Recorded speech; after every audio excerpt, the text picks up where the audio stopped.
ইয়া খাতামুন নবীন রাহমাতাল লিল আলামিন। দেখেন আমাদের কি অবস্থা, কি কঠিন বিপদে আমরা আছি, দাঁড়াতে পারি না, সূর্যের আলোতে ঘেমে হয়রান। আজকে কেউ সুপারিশ করতে পারবে না। সব নবীরা অপারগতা স্বীকার করেছে, তারা বলেছে আপনি ছাড়া কেউ নাকি আল্লাহর সামনে দাঁড়াতে পারবেন না, আপনি একটু সুপারিশ করেন। বিশ্ব নবী বলবেন আসো আসো, আজকের দিনে আমি ছাড়া আল্লাহর সামনে কেউ দাঁড়াতে পারবে। বিশ্ব নবী মাকামে মাহমুদে যে আল্লাহু আকবার বলে সিজদায় লুটিয়ে পড়বেন,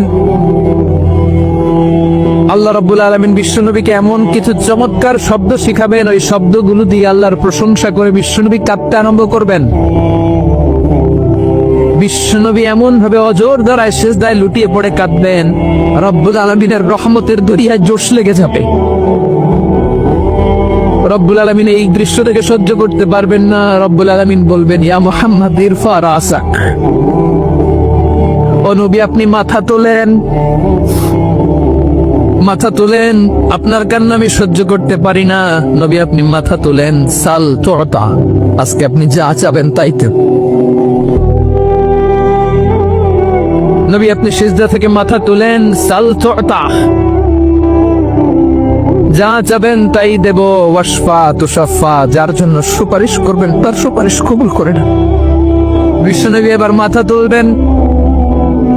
যে বিভীষিকাময় সময়ে প্রত্যেক নবী বলেছেন আমি পারবো না, প্রত্যেক নবী বলেছেন নাফসি নাফসি, আমার কি হবে আমি জানি না, আল্লাহ আমারে বাঁচা।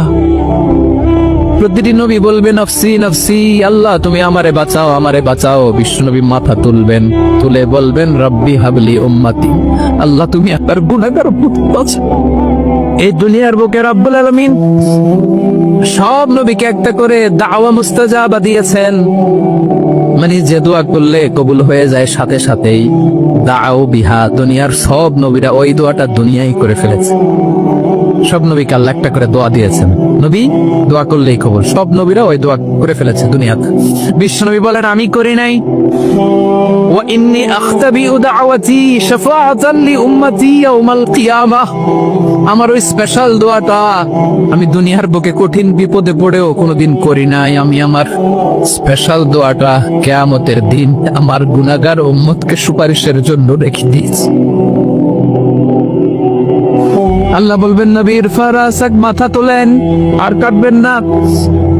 বিশ্বনবী মাথা তুলবেন, আল্লাহ বলবেন সাল তুতা, আপনি যা চাবেন তাই দেব। ওয়াশফা তুশাফা, সুপারিশ করে সুপারিশ কবুল করব। বিশ্বনবী বলবেন আল্লাহ ওই স্পেশাল দোয়াটা দুনিয়াতে করি নাই, আজকে আমি তোমার দরবারে দাঁড়িয়ে কিয়ামতের দিন ওই দোয়াটা করছি। আল্লাহ আমার যে উম্মতের হৃদয়ে যাররা পরিমাণ ঈমান আছে, আমার একটা উম্মতকেও ছুরি জাহান্নামে ঢুকাতে পারবে না। বিশ্বনবী পাগলের মতো একবার হাউজে কাউসারে যাবেন, একবার সিরাতে যাবেন, একবার পুলসিরাতের দিকে, একবার হাউজে কাউসারের দিকে পাগলের মতো দৌড়াতে থাকবেন। তার কোন গুনাহগার উম্মত যাতে জাহান্নামে ঢুকে না যা, সেদিন কেউ সুপারিশ করতে পারবে না বিশ্বনবী ছাড়া।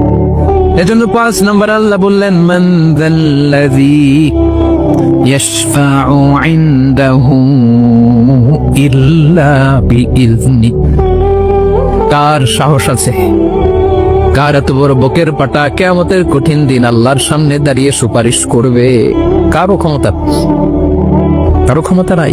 বিশ্বনবী সেদিন সিজদায় পড়ে উম্মতের জন্য কাঁদবেন, সবাই কাঁদবে নাফসি নাফসি, আল্লাহ আমারে বাঁচাও আল্লাহ আমারে বাঁচাও। বিশ্বনবী বলবে উম্মতি উম্মতি, বিশ্বনবী আমার জন্য কাঁদবে, আপনার জন্য কাঁদবেন, আমাদের জন্য সেদিন কেঁদে কেঁদে জাহান্নামের দরজায় দাঁড়িয়ে আমাদেরকে টেনে টেনে জান্নাতে ঢুকাবেন।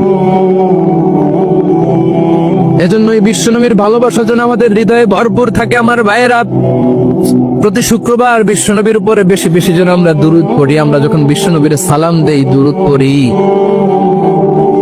একদল স্পেশাল ফেরেশতা আছে যারা বিশ্বনবীর দুরূদটা নিয়ে সরাসরি বিশ্বনবীর রওজায় যায়, যে বলে অমুকের বেটা অমুক আপনারে সালাম দিয়েছে। বিশ্বনবী নিজ কবরের থেকে নিজেই সালামের উত্তর দেয়। বিশ্বনবীর ভালোবাসা যেন আমাদের হৃদয়ে থাকে, বিশ্বনবীর সুন্নাহ দিয়ে যেন আমাদের জীবনটাকে সাজাই পারা যাবে ইনশাআল্লাহ।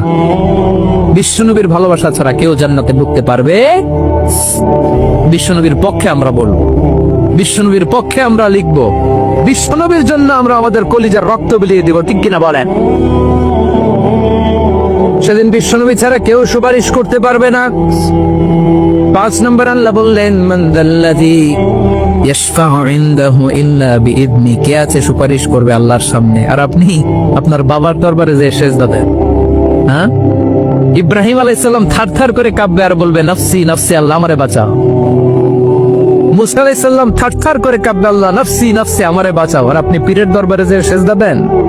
কোথায় আছেন আপনি? খবরদার, কেউ বাঁচাতে পারবে না। যাকে আল্লাহ যাকে অনুমতি দেন, বিশ্বনবীকে দিবেন, নবীদেরকে দিবেন, এরপরে আল্লাহ তার স্পেশাল ওয়ালিদেরকে, মুত্তাকিনদেরকে, শহীদদেরকে, সিলেক্টেড বান্দাদেরকে দিবেন। কিন্তু কাকে দিবেন, কার জন্য দিবেন, দুনিয়ার কেউ জানে না একজন ছাড়া তিনি কে। আল্লাহর ওয়ালিদেরকে, নেককার লোকদেরকে আল্লাহ সুপারিশের অনুমতি দিবেন, কিন্তু আপনি যারে মানেন, যার পায়ে সেজদায় লুটিয়ে পড়ে থাকেন, তারে যে আল্লাহ দিবেন, এটার কোনো গ্যারান্টি আছে? কথা বলে। এজন্য জপতে হবে একজনের নাম, আওয়াজ করে বলুন, তিনি কে? আয়াতুল কুরসির 5 নাম্বার কথা হচ্ছে, সেদিন কেউ কারো উপকারে আসবে না, সুপারিশ করার সুযোগ পাবে না, আল্লাহ যাকে অনুমতি দেয় তিনি ছাড়া। কয়টা গেল? 6 নম্বর আল্লাহ বললেন, ইয়াকলামু মা বাইনা আইদিহিম ওয়া মা খালফাহুম, তোমাদের সামনে, তোমাদের পেছনে যখন যেটাই ঘটুক না জানে কে?